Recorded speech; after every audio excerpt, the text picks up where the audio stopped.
name is Michael Audon Fleming. And I'm age of 68 and almost close to 70 now. And I've been fishing for the past 40 plus years. How old were you when you started fishing? I was 7 years old. About the age of Eddie Boy, I was following already my uncle, my grandpa. They always take me because I'm actually the trainer, the train guy to with grandpa. Grandpa doesn't have a good eyesight and he doesn't wear glasses, so I'm the one tying the hook for them. I fish also with hook and line, shallow water lagoon fishing for mafuti. With starting with hand line, we call it the helicopter style fishing. We use it with the Coca-Cola bottle, and we put a line and bait and hook to catch mafuti during the early years in early 60s, because we don't have rod and reel back then. So I use just the local style fishing. It's called helicopter. We call it nangajuri. That's a Japanese word. And that's how I do my fishing without the rod and reel. Then there's two different distinctions between northern bank and southern bank. Southern bank is considered island south of Saipan all the way to Rhoda Bank. It's called the South Bank.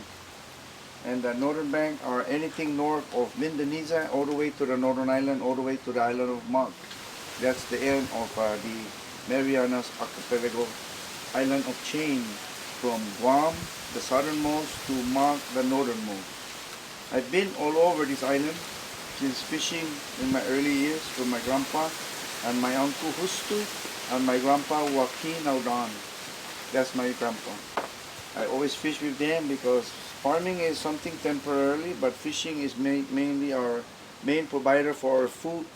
If there's no fishing, then mainly we just eat like chicken and wild fowls in the jungle, wild chicken, or at that time there's a lot of fruit bat wasn't at that time endangered, so we were eating a lot of fruit bat, a lot of wild deers, goat, and occasionally we have a lot of coconut crab, because the island is infested with coconut crab. Those are the supplemental general food item that we fancy during our hunting and gathering time. Wahoo is another platter of fish. It's caught on the shallow water within 300 to 600 feet in the near fringing reef. They are also seasonal on the moon phase. Wahoo normally really go off or really goes and bite frenzy during the full moon, or sometimes 3 days before full moon and 3 days after full moon.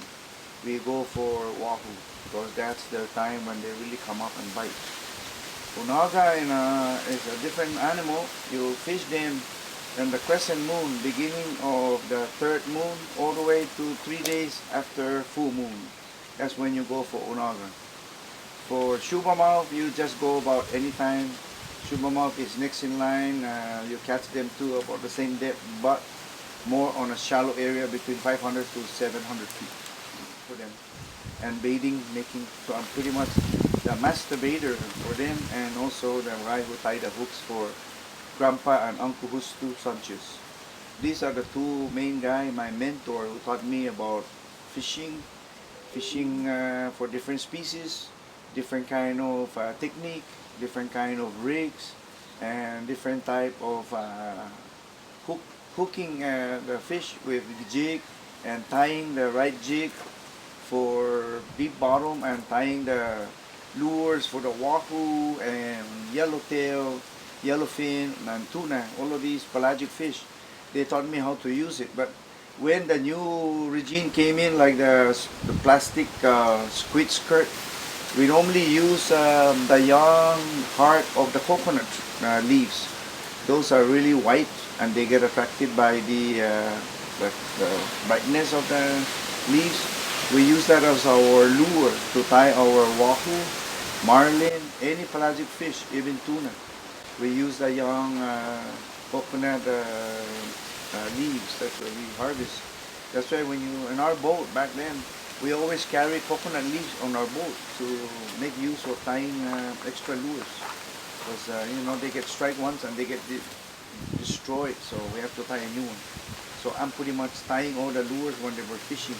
because I have to tie a lot of lures to make sure that the two line have sufficient lures for replacement every time I wahoo any fish strikes the lure, because it demolishes it. It breaks the lure apart. What's your favorite fishing technique? It depends on what kind of fish you want to hunt. Normally I fish just about any depth of fish depending on the weather. Weather really dictates where we fish and what type of species we fish, because the weather is the one that tells you where you can go, where you cannot go, and that dictates also with the phase of the moon. I would not fish if it's on the last quarter of the moon all the way to the new moon, which is actually no moon. I will not fish at all. I know that it's not going to be productive. It's just wasting gas and my time, so I'd rather go to the farm and plant new seeds before the new moon comes out, because normally germination of seeds is follow the phase of the moon, just like the fishing phases, where you catch more fish during the right phase of the moon, and the wrong phase of the moon you're not very productive fisherman. So fishing and farming pretty much tied to the moon phase and the tide and the weather. That basically dictate where you fish, what kind of fish you're gonna get, and the frequency of you going to fishing. So you go fish more before full moon, and then you fish less after the full moon. Why do you fish? Fish is for food. It's part of the basic commodity to supplement our meat, from goat and cow and chicken. So we have to, we love to eat fish more than anything else. I could eat fish every day if I have a choice, or eat fish if it is more preferable for me because it's more healthy. I don't like to eat too much meat, too much cholesterol now. Is fishing important to you? It's very important. Fishing is very important. It's a matter of a way of life. Because of your island brought up and you are surrounded with water, we have to always go to the ocean, because ocean provides an abundance of food for the family in various ways, from shallow water to deep water. It's always plenty fish. All you need to do really is to be a smart fisherman, and you'll be more productive and you have a lot more catch if you know the species, the phase of the moon that they hang around, and even the spawning season, and also when they are already aggregating for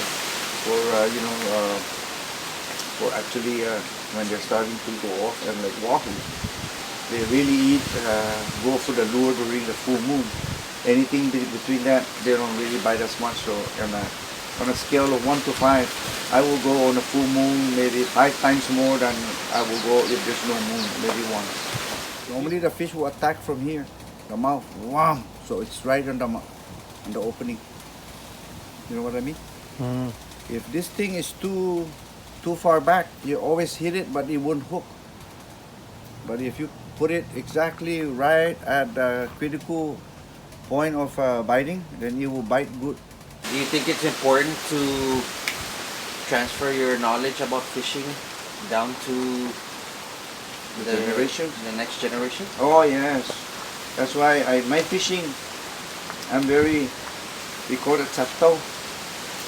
I'm very stingy in sharing my fishing technique and also the waypoint that I go, because I want to make sure that you can fish more and fish forever with the family and the new generation that I have, like my grandkids, my own kids, Mike and Thomas, and even my daughters, Pauline and Chancy. I would take them out hand line fishing in the lagoon, so they know that this is basic part of life. Fish is good for you, better than any other food that you can provide. Fish has more nutrition, it has good omega-3 on their fat, good for your heart, good for everything. And it's important to pass these things, the things I've learned over the years, especially to the men of the house, because they're the one who do mainly all the fishing. And I'm very happy to share this with Mikey, my son, Thomas, and any of my nephew who wants to go on the boat to go fishing. I always welcome them, so they are part of my new group or new generation, the next generation of fishermen. to be the providers of the house to our family. Fish is important. Fishing is really an important part of my life, and I always treasure it. That's why I will fish on a calm day. When it's rough, I will go to the farm.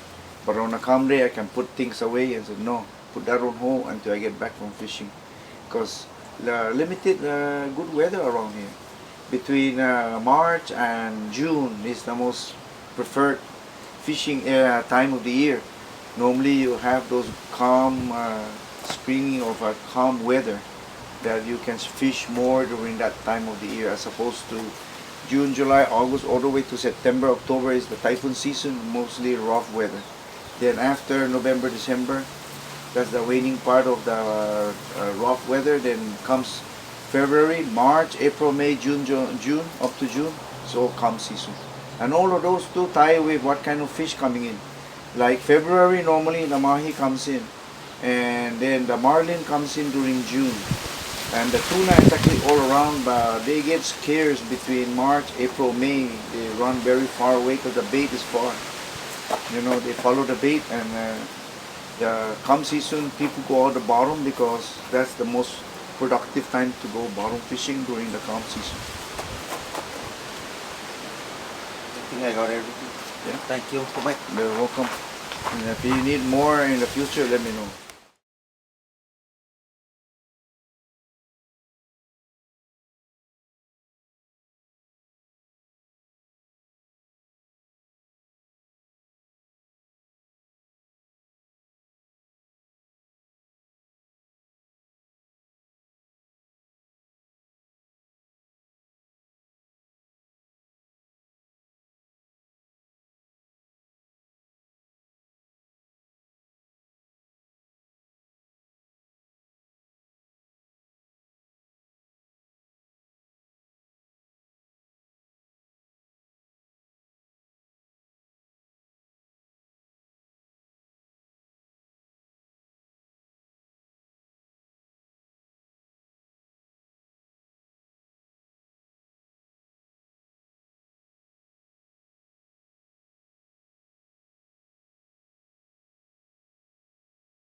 Mahi is this white meat fish, you know.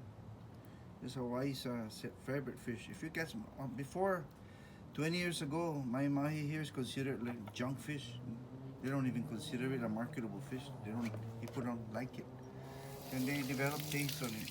Sooner or later, when they found out, you know, it's a good fish. When people were just giving it, like Danny or many of the fishermen, when they come in, when they have mahi, they'd rather give away their mahi than give away a tuna for somebody's chesa, because mahi considered junk 20 years ago. No, mahi is a top fish now here. It's not a junk fish. It's a fish that is good for chow, you know.